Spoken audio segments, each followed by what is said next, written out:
কোনো পরিবর্তন হবে না বাংলাদেশে পিটানি ছাড়া, সেটা জুলাই আগস্ট প্রমাণ করছে। কারণ হাসিনাকে পিটায়া আধা ন্যাংটা করে দেশ ছাড়া করতে হয়েছে। এটাই বাংলাদেশ। এখানে ভদ্রতার ন্যূনতম কোনো ইয়ে নাই, কোনো সিম্প্যাথি নাই।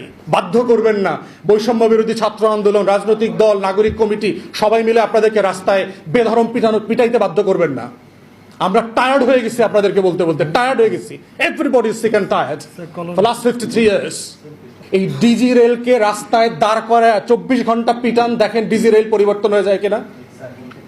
সিম্পলি পিটান রাস্তায়। ওইটাই দরকার। আর কত আপনাদেরকে বললে আপনারা কত শুনবেন? আর কত পথ হাঁটলে পরে আপনি আমাকে প্রতীক মনে করবেন? আর কত? It must come to an end. এই মানুষগুলা দিন রাত রিসার্চ করে রাষ্ট্রকে বলে দিচ্ছে এইটা করেন, এইটা করেন, এইটা করেন। বুয়েট বলে দিয়েছে রাষ্ট্রের সবচেয়ে অ্যাক্সিডেন্ট প্রবণ এলাকাগুলো কোনটা, বাঘগুলো কোনটা। 19টা 23টা জেলায় জেলায় বাঘ আইডেন্টিফাই করে দিয়েছে।